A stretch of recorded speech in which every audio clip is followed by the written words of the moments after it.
Sell high, buy low, once a year. How do you do this, and does it make sense? Hello, Diamond NestEgg members, super savers, and course fans. I hope you're healthy and well. So we've gotten a lot of questions about portfolio rebalancing lately from some of our newer retirees, as well as some of our soon-to-be retirees who are seriously contemplating leaving the workforce in the not-so-distant future. So with that in mind, here are the three topics that we're covering today. 1. How often should you rebalance your portfolio? 2. Should you really sell your best performers to buy relative laggards? And 3. What's our Diamond NestEgg checklist for your yearly rebalancing? Let's dive in now, folks. How often should you rebalance your portfolio? No portfolio is completely fire and forget, where you just build it and then never have to look at it again until many years later. Yes, as a long-term investor, you should not stay glued to your screen for the daily price fluctuations. But that doesn't mean you can completely forget about it either. Every portfolio requires you to keep an eye on it if you don't want to risk having a very unpleasant surprise at the end. For example, when you're finally ready to retire. And the best way to make sure you keep it all under control is to set yourself fixed checkpoints at regular intervals to rebalance your portfolio. At these rebalancing checkpoints, you compare the actual assets in your portfolio to the target numbers according to your strategy, and you then make the necessary sales and purchases to get the portfolio back on target. There is no set in stone rule for how often you should rebalance your portfolio. Do it too often and you spend more time and money than necessary. Plus, you might drive yourself crazy, but do it not often enough and you may veer off track completely.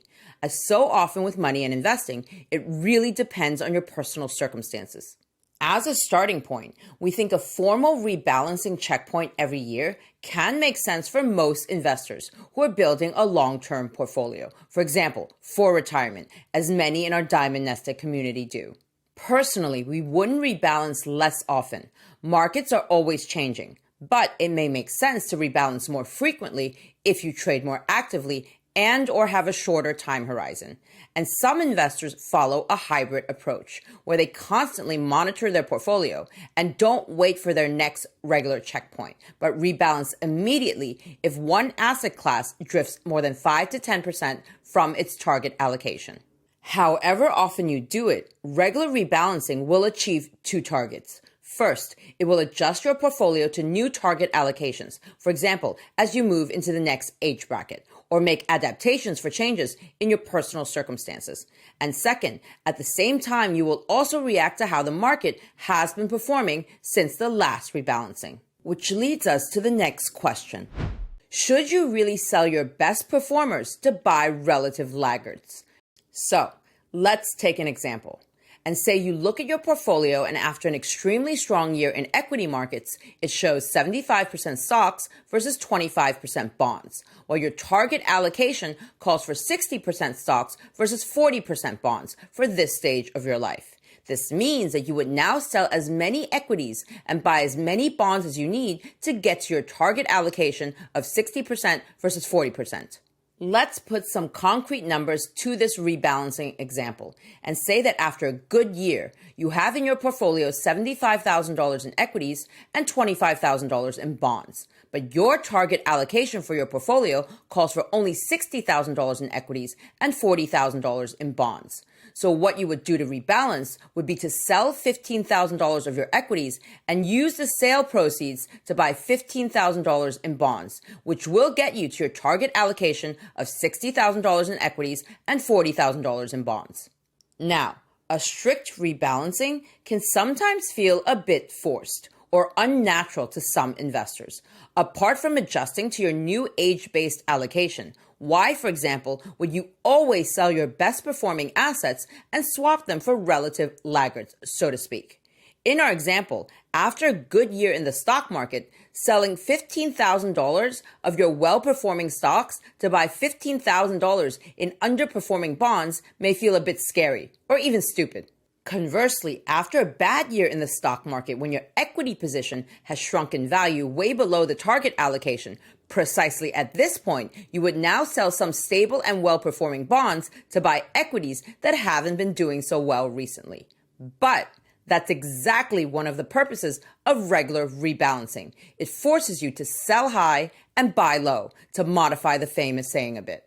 In other words, if everything goes well in our example, you sell your equities and take the profit when they might be at a cyclical high, and you put the money into bonds that should remain more stable and conserve the value, or even increase in price when the stock market starts falling again.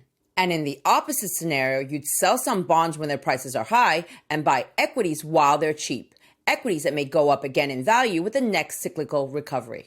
And if you're interested in learning about what others like you might be buying right now, either opportunistically or for higher yielding income, whether that's bonds, preferred stock, international assets, covered calls, or something else altogether, come on over and join our VIP investment club, where we have daily conversations like these every day. Check out the links below this video or visit our website at www.diamondnestegg.com and click on this yellow private VIP investment club button to learn more and join our member discussions and lives. So, back to rebalancing.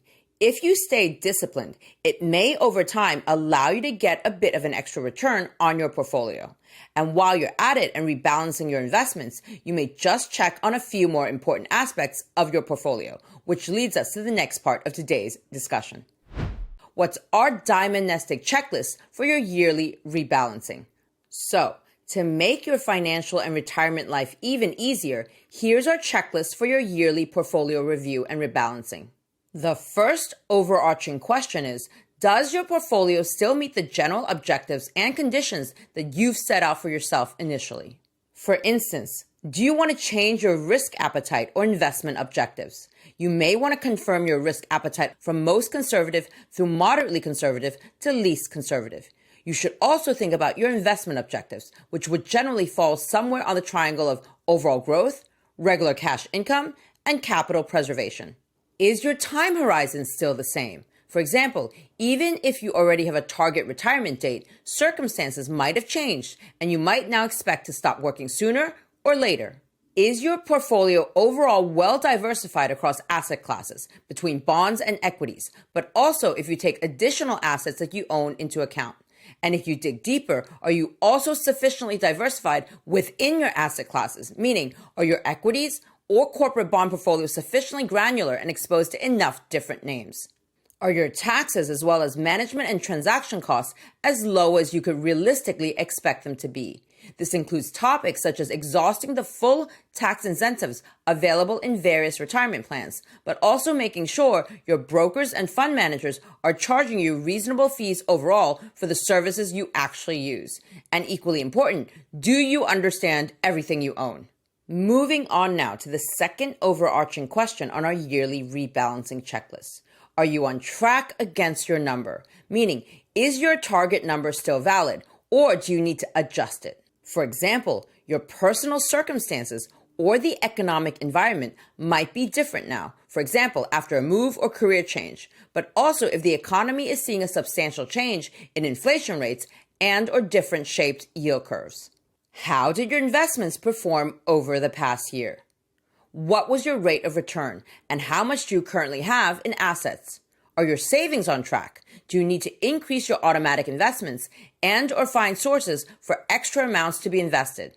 If you were to retire today, what running income would your current assets roughly translate to? And would that be close to your needs and expectations? And finally, the key question on our yearly rebalancing checklist. What changes do you need to make this time to your asset allocation to get to your target? Sometimes you may be able to make the necessary adjustments simply by redirecting new money inflows into your portfolio, but often you may need to sell existing positions, meaning you'll probably have to figure out which assets you will sell. As we said before, sell high to buy low may often be the right approach. But it's ultimately up to you whether you want to do that or double down on winners that you think may still have a way to run. And independent of any required rebalancing, you should always ask yourself whether you have any assets in your portfolio that you should sell in any case for a specific reason. For example, you may want to finally close out a hopeless investment that you've given up on. Or you might begin to switch a part of your bond portfolio into inflation-protected TIPS or I bonds as you're nearing retirement. Or perhaps you may want to reduce your position in high-risk, high-return growth equities, either because you move to the next stage of your financial journey or because you have a strong feeling that the business cycle might be turning. And if you're in our Bond Masters course, this may be a good time to revisit our product risk table from Module 6, Video E, to cross-check for investments that may best fit your risk appetite, so you can start preparing for retirement this fall or sometime soon and decide what you want to achieve then.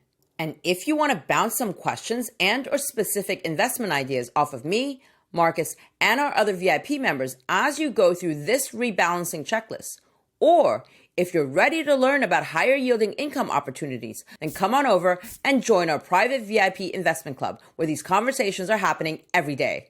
Visit our website after this video at www.diamondnestegg.com and click on this yellow private VIP investment club button to learn more and join our member discussions. I've also linked everything below this video for your convenience. All right, Diamond NestEgg members, super savers, and course fans, I hope you enjoyed today's video and learned something new. And see you again very soon with more brand new wealth building content for your financial journey.